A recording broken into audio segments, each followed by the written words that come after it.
Yop tout le monde, c'est Vico, j'espère que vous allez tous très bien. Aujourd'hui on se retrouve pour une nouvelle vidéo, mais surtout le 15e numéro de Cyclisme Actu. Et oui, au programme de ce samedi, la vidéo présentation des championnats du monde de cyclisme sur route qui auront lieu demain dimanche du côté de Glasgow en Écosse. Mieux vaut tard que jamais, comme diraient certains. Alors à quoi s'attendre? À du spectacle pour nous et de la souffrance pour eux. Bien sûr, 271 km 100 à parcourir, 3500 mètres de dénivelé positif à gravir sur un parcours tracé autour de Glasgow pour une arrivée dans cette même ville via un circuit final long de 14 km 300 qu'il faudra parcourir à 10 reprises. Et ce circuit final tracé dans les rues de Glasgow a quand même quelques particularités: 193 mètres de dénivelé positif, mais surtout 48 virages, et oui, tournicoti, tournicota, avec quand même quelques talus. Ils ont tous des noms, donc on va les citer à l'appel. Saint-Vincent Street, 550 mètres à 5,5% de moyenne.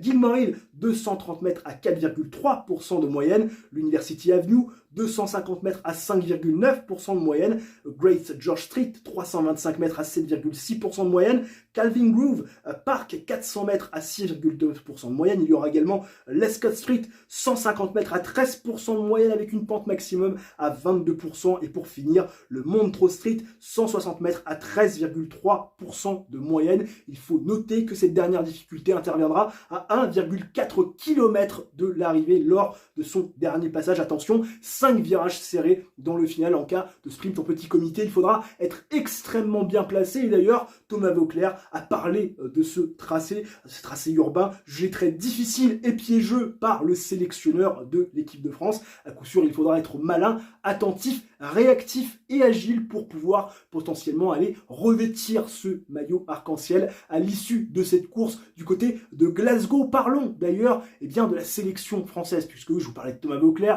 de son avis par rapport à ce parcours, à ce tracé jugé piégeux et très difficile en pleine ville de Glasgow. Mais qu'en est-il de la sélection?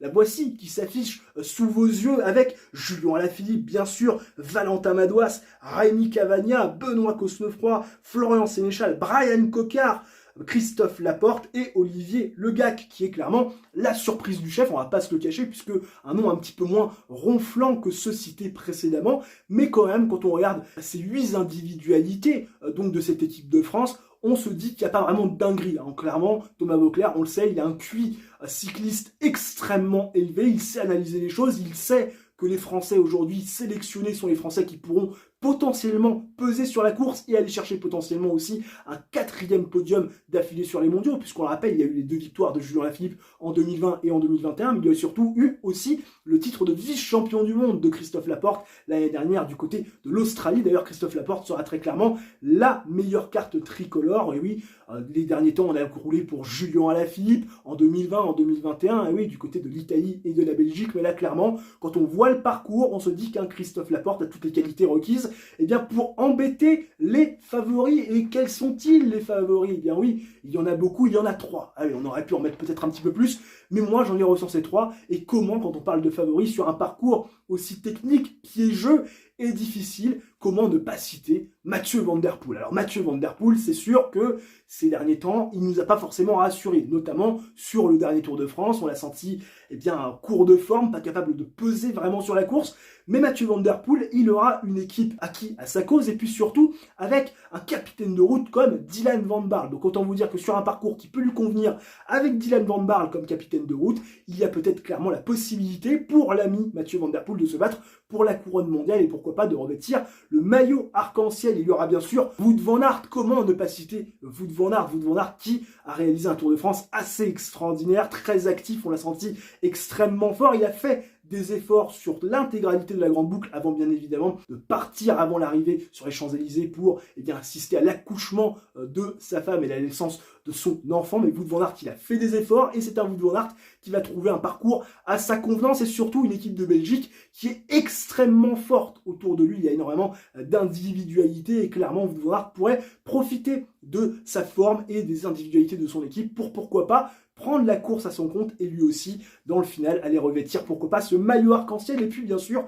Tadej Pogačar, on a envie de dire que sur chaque course auquel il s'aligne, eh bien, il est favori. Mais Tadej Pogačar, on le sait, c'est un garçon qui est très agile sur un vélo. Il sait prendre des risques, il n'est pas gêné par les circuits urbains. Tadej Pogačar, il est revanchard après le Tour de France, certes. Il n'a pas grand-chose à se reprocher, mais quand même, pour l'ego, une deuxième fois battu par Vingegaard sur la Grande Boucle qu'il a remporté en 2020 et 2021, il aura à cœur forcément sur un circuit comme celui de Glasgow qui peut répondre à ses caractéristiques d'aller revêtir ce maillot arc-en-ciel. Le seul problème, qui est d'ailleurs la seule faiblesse de Tadej Pogačar, c'est clairement son équipe qui n'est pas aussi bien armée que celle de l'équipe de Belgique ou celle de l'équipe des Pays-Bas. Au niveau des outsiders, on retrouve bien sûr Mats Pedersen, le Danois, qui a été, on rappelle, champion du monde en 2019. Tiens, dans le Yorkshire, en Angleterre. Mats Pedersen, il est très en forme, il a réalisé un Tour de France assez bon, bien évidemment, en étant bien classé au maillot vert, et puis surtout en remportant une étape. Il va retrouver, comme Mathieu Van Der Poel,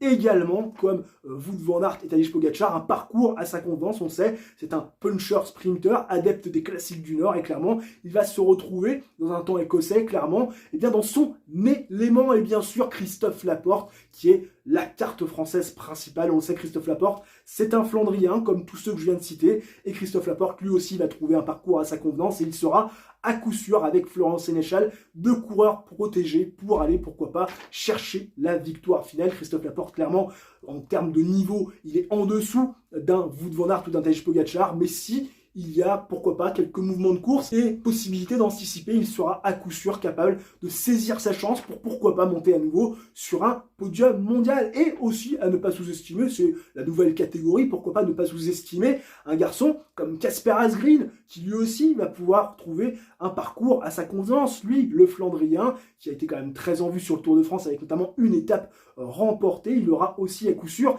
sa carte personnelle à jouer, tout comme Michael Matthews. Alors c'est vrai, l'Australien cette année est un petit peu en retrait, pas de victoire vraiment significative, mais c'est un homme de grand championnat. Il est monté à 3 reprises sur le podium des mondiaux en carrière. Autant vous dire que ce garçon, lui aussi en tant que puncher sprinter, pourrait trouver un parcours à sa convenance dans les rues de Glasgow. Alors pourquoi ne pas avoir parlé de Remco Evenepoel? C'est le champion du monde en titre, pas cité dans les favoris, pas cité dans les outsiders, pas cité non plus dans les et pourquoi pas. Alors pourquoi? Eh bien tout simplement parce que Remco Evenepoel, même si il est très en forme cette saison, on l'a vu, vainqueur de Liège-Bastogne-Liège, il a été vraiment très impressionnant sur le Tour d'Italie avant de devoir quitter la course pour cause de Covid. On l'a vu encore dominer la Classica San Sebastian avec ce sprint remporté face à Pello Bilbao. Alors certes, sur les championnats du monde, la concurrence sera un peu plus féroce, mais quand même, le garçon est en forme et surtout répond présent à chacun de ses objectifs. Mais Remco Evenepoel, eh bien je ne le vois pas remporter la victoire et donc aller conserver son maillot arc-en-ciel pour 2 raisons. La première, c'est que ce parcours ne lui convient pas, en tout cas à mon sens. Il est vraiment très technique, très sinueux et on sait que Remco Evenepoel n'est pas le mec le plus agile sur un vélo. Alors ok, c'est pas un Froome, c'est pas un Zakharine qui était clairement mal à l'aise sur leur machine, mais c'est pas non plus un Mathieu Van Der Poel. Donc clairement, sur un circuit final composé de 48 virages, surtout avec les 5 derniers dans les 500 derniers mètres qui sont extrêmement techniques et serrés, je vois mal Remco Evenepoel pouvoir lever les bras. Et puis surtout, et la deuxième raison me paraît être la plus importante, c'est un parcours qui convient à merveille à Wout van Aert et ses caractéristiques. Et on le sait que Wout van Aert n'a jamais été champion du monde et surtout qu'il est très revanchard par rapport à sa saison. Il a été, on le rappelle, battu au championnat du monde de cyclocross par Mathieu Van Der Poel aux Pays-Bas. Il a été victime d'un problème mécanique du côté de Paris-Roubaix, alors qu'il est certainement plus fort que Mathieu Van Der Poel. Et sur le Tour de France, malgré le fait qu'il était extrêmement impressionnant, le mec a broyé tout le monde, il n'a pas pu aller chercher de victoire d'étape. Donc là,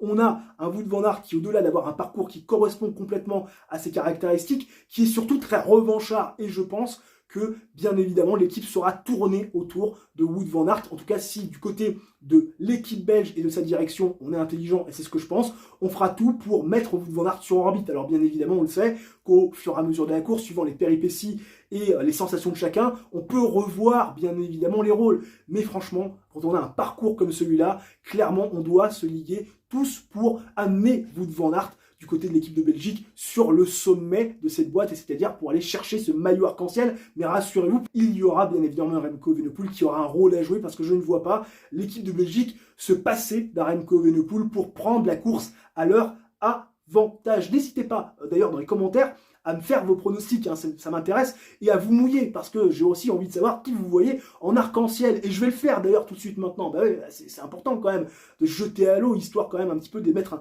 un petit pronostic. Je vois une victoire finale de Wout van Aert. Alors c'est peut-être le choix du cœur qui parle, puisque je l'ai dit, il a quand même été assez maudit cette saison avec beaucoup de défaites et pas beaucoup de victoires prestigieuses, l'ami Wout van Aert. Et je crois qu'après sa déconvenue du Tour de France, puisqu'il aurait aimé être bien évidemment vainqueur d'une étape, je crois que clairement il sera revanchard, et surtout que ce qu'il a fait comme effort durant le Tour de France, où il a montré qu'il était extrêmement fort, les efforts consentis, je crois que ça va vraiment lui servir pour ces championnats du monde qui seront, on le rappelle, très longs, qui seront très éreintants physiquement et mentalement, et je pense que Wout van Aert sera clairement le mieux armé, même si peut-être que c'est un peu le choix du cœur, mais dans les pronostics, je vous attends également sur le vainqueur final de ce championnat du monde sur route qu'on découvrira bien évidemment demain en fin d'après-midi. Si la vidéo vous a plu les gens, bien évidemment, le like, l'abonnement, l'activation de la cloche, le coup du chapeau, ça mange pas de pain, c'est totalement gratuit, ça aide au référencement de la chaîne, vous connaissez désormais les bails, et nous on se retrouve très rapidement pour une nouvelle vidéo de sport. D'ici là, portez-vous bien, ciao, bye bye, et à la prochaine.